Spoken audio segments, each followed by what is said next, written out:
Welcome back to the third part of this tutorial series on how to make a VR multiplayer game.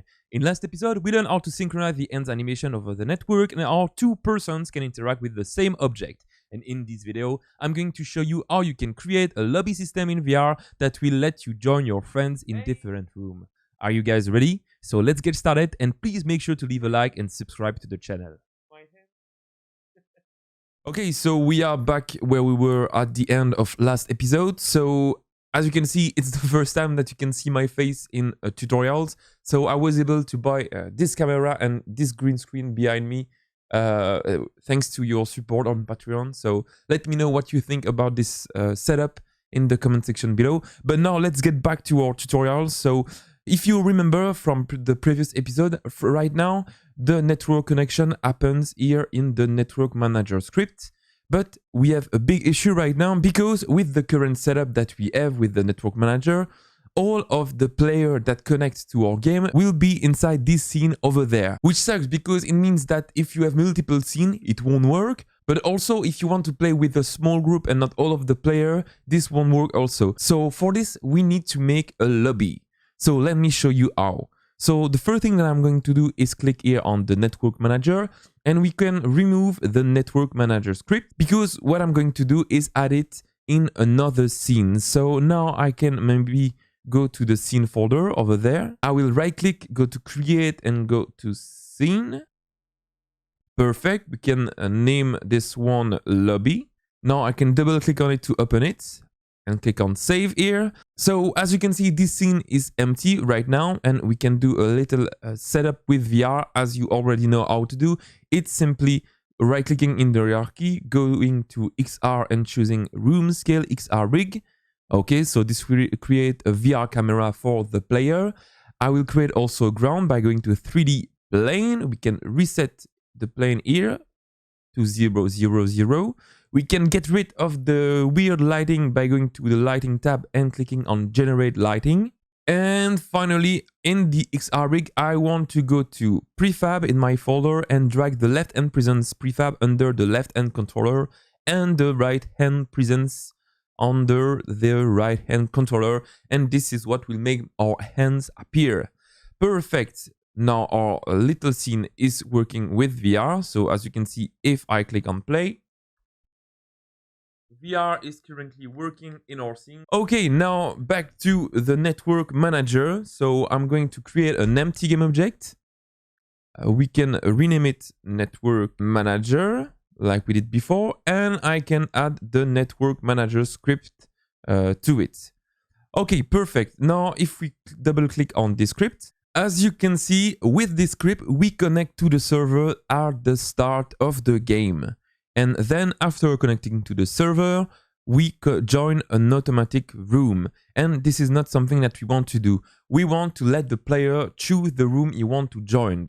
Okay, so instead of connecting in the start function, we can remove this and we can let the player connect himself by clicking on a button. So I will put this function as public, so we will be able to access it outside of this script. Perfect. And now instead of joining a room directly when we are connected to the server, I want to join a lobby. So I'm going to create a new function here that I will call initialize room. Perfect. And I will just copy everything that we did to create the room over there. Perfect. And now instead of joining the room, I can do photon network.join lobby.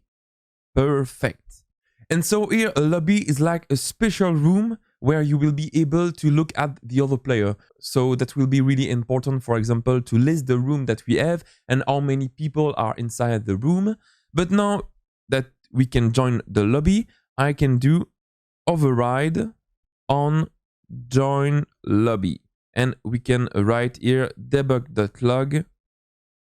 We join the lobby. Okay, so to sum things up here, we have a script to connect to the server, and once we are connected to the server, we join the lobby. Perfect. Right now, we are not using the room, but this is something that we will do later. So let's go back to our scene, and now we will do the user interface that let us connect to the server and join the room. So to create user interface, I will right click in the hierarchy. We will go to UI and select button Text Mesh Pro. So this will ask you to download Text Mesh Pro. And if you haven't already, this is really useful and it's way better than the traditional text features from Unity. And so I really advise you to use Text Mesh Pro instead of the traditional text from Unity. Now that it is downloaded, we can close this window. And as you can see, we have a big button inside our scene. So this button is screen space. So this means that it is currently showing on our screen, but not in the scene. So this is why we are seeing it over there. So to move this button, we can click on 2D here. And there you go. We can unzoom. And now I want this button to be at the center of the screen. So I will drag it over there. Perfect. We can scale it up a little bit. So like this. Also, I want the text to be a little bit smaller than the rectangle here. So I will just click here on the rect tool and scale it on one side. And if we want to keep the UI center, we can press the Alt key. And as you can see, this centers the scale of our user interface. Perfect. Now we can change the text of the button to be connect. And maybe make it a bit smaller here in the font size. I want also to change its color to something white and change the color of the button to something a bit darker like this. I think it looks a bit better like this. Okay, so this is the button to connect. Now we need to create the user interface to let the player choose the room he wants to be in. So in the canvas, I will right click, create an empty game object. As you can see right now, this empty takes this place on the screen. So I will click here on this little icon, press on the Alt key and click here on this stretch element. And as you can see, this will make the size of this empty game object take the full screen size, which is a bit better for what will happen next. We can rename this game object room UI. And now under this game object, I will create another button. So UI button Text Mesh Pro. We can scale it up like we did before. We can increase maybe the size of the text. And I will call this one room 1. Okay. Now I will duplicate this with Ctrl 2 times. So 1, 2. And I will put the first one here on the left and the last one on the right. And as you can see, we now have 3 buttons to choose 3 different rooms. I can also change the name to room 2 for the second one and room 3 for the third one. Okay, and so now you can see what we've made. We have 2 elements under our canvas. We have a button to connect. And we have the room UI to choose a particular room. And now, in our case, we have 3 rooms, but you can make as many rooms as you wish. So now the next thing to do is to connect this user interface with the network manager script. So let me show you how. The first thing that we need to do is disable the rooms UI because we don't want them to show until the player is connected to the server. So now I will click on the button and we want to connect to the server with onClick. So if we click on the plus button over there and that I drag the network manager under this variable slot, I can go to network manager and connect using the connect to server function. And now if we click on this button, we will connect to the server. But now what I want to do next is to show these rooms once we are connected to the lobby. So to do so, we can go back to the network manager. Here at the top, I can add a public game object room UI.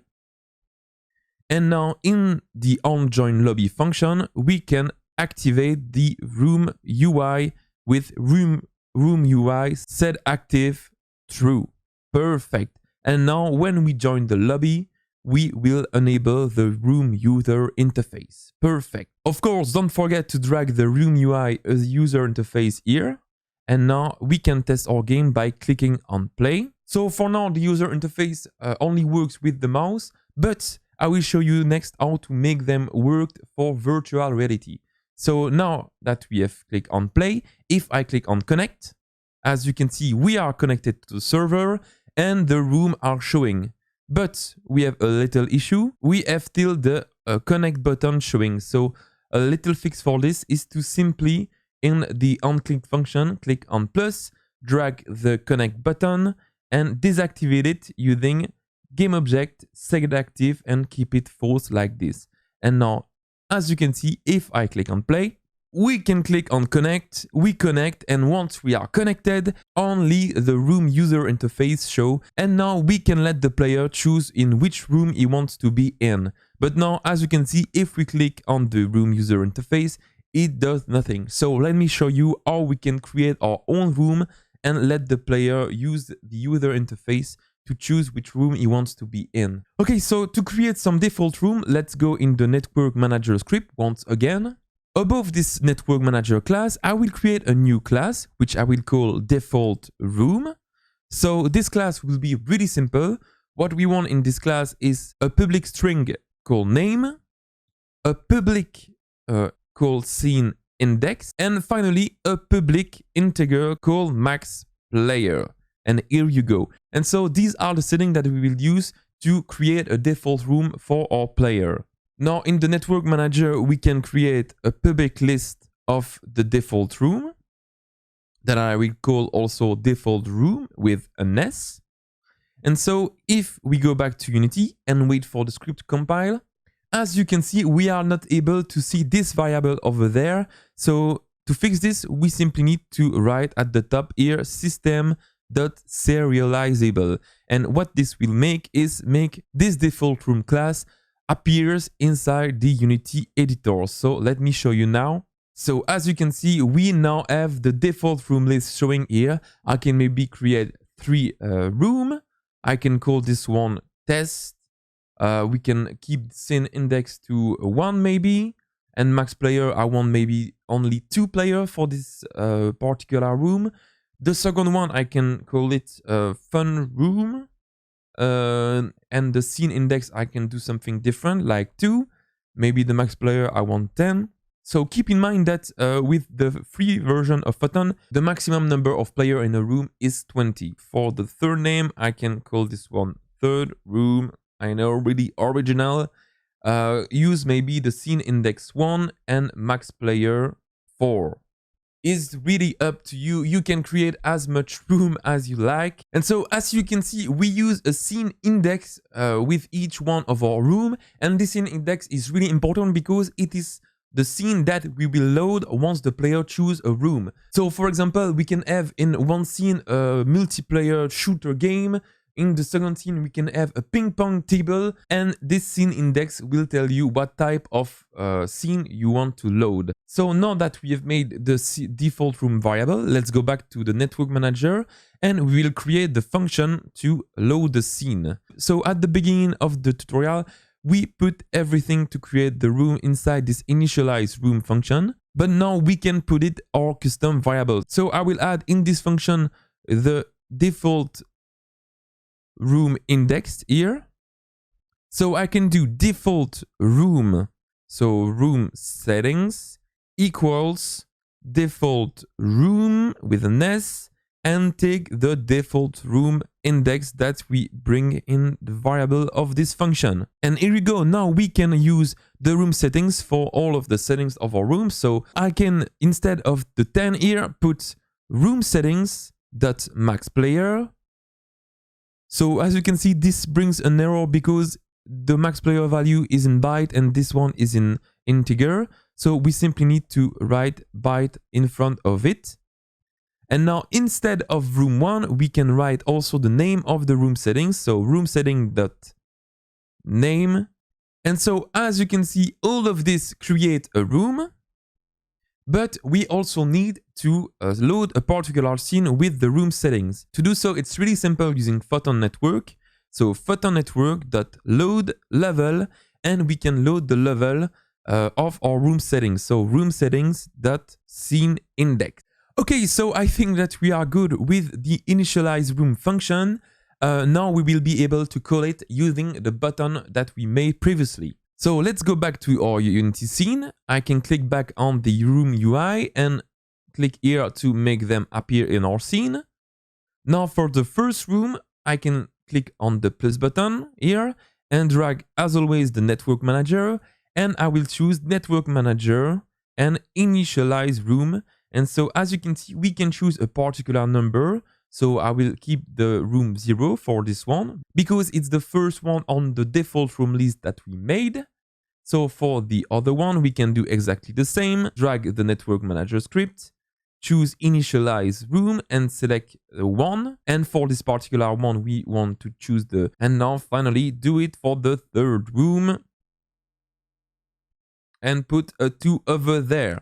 And here you go. Now with this setup, we can click on one of this button and it will create or join the room, but also load the particular scene that we want. So at this state, we only have one scene. And if you remember correctly, it is this scene right here that we use in the previous part of this tutorial series. So I can rename this one scene type 1. We can click here on reload to reload this scene. And I will duplicate this scene with Ctrl D. And there you go. Now we have scene type 1 and scene type 2. Obviously, these two scenes are exactly the same. So to make them a bit different, I will go to material and I will drag the black material on this table over there. And for the second scene, I can instead maybe drag the red material everywhere. And here you go. Now we have two scenes, a red scene and a black scene that we'll be able to use to differentiate them better. So obviously do something different that I do here. So maybe do different type of game, but don't do stupid thing like just changing the color of the scene. Maybe not what you want for your game. So now that we have two scenes, let's go back to our lobby.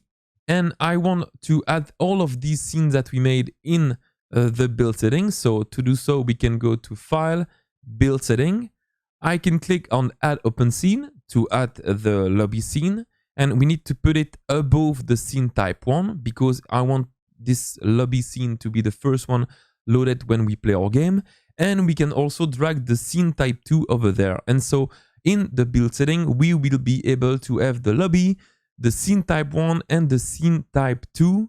And there you go. Now, if we go in the canvas, that we remove the rooms UI to only have the connect UI at the start of the game, and that we click on play. As you can see, we can obviously click on connect as always. It shows when we are connected the 3 rooms that we can connect. And if I click on room 1, as you can see, we are correctly connected to the room 1. That's perfect. And so this also works for other room. For example, now this time if I click on room 2, we are this time connected in the black room. And so the same transition works, but now does it work for multiple player? And this is what we will test now. So if I click here on build and run to build our game. Okay, so we have 2 applications running at this moment. So one instance here on this build and one other instance on the Unity editor. So now if I click on connect, as always, it connects and now it's showing the 3 rooms. So I can choose the first room, for example. And now if I go on the other instance, that I click on connect and that I choose also the third room, as you can see, we have currently 2 players in the same room and so it is working. We have now each one of the player can see themselves in this room. But now let's try something different. If we connect here on the Unity editor and that I choose, for example, the third room, as you can see, we are still in the red scene. But if I go on the other instance that I connect and that I choose the first room, we are in the same scene, but we are not in the same room. So we only have 1 player right now in the room inside Unity, which means that what we made is working. And so now the next part for me to show you is how we can use this in virtual reality and not by clicking with the mouse. So let me show you how. And actually that's something easy that I've already shown in the Unity XR interaction series that I made on my channel. So go watch it if you want more explanation on it. So to make a canvas works in virtual reality, what we need to do is go in this canvas and add the track device graphic raycaster. Next step is to change the screen space to a world space. And what this does, make the canvas be part of our scene. So we can now scale it down to something like 0.01, 0.01, and 0.01 on each of the axes. So as you can see, it is a bit far from our scene right now. So I will reset its position to 0, 0. Now it's in the center of our game. And we can put it in front of the player and maybe scale it down like this. So I think this is an appropriate size. Maybe a bit smaller. Okay. Okay, so next is to change the event camera and set it to be in the scene, the main camera of our XR rig. Perfect. And now in the event system that was added automatically when we created the canvas, instead of the standalone input module, we want to add the XR UI input module. And here you go. And for the raycasts that will interact with the user interface, it is already set up here in the XR rig that we created earlier. As you can see, we have the XR ray interactor, and this is what will be used to interact with the user interface. So everything is now ready. I can click on play to show you how it works, and I will put my headset, so if you are not able to hear me correctly as before, it is why. So as you can see, I'm in VR, and if I click on the connect with the trigger button, I connect, and now I have properly the room showing, and I can do as we did before, choose a particular room like the room 2, and I'm in the room 2, everything is working great. And there you go guys, that's it for today. We've seen how to make a lobby system in virtual reality for VR multiplayer series. I hope that you enjoyed this tutorial as much as I did making it. As always, a big shout out to the new Patreon that joined lately. Their name will appear on the side of the screen. And if like them, you want to support this channel and have access to all of my source code from all of my video, plus exclusive content, join us. The link is in the description below. Thank you for watching and see you in the next one.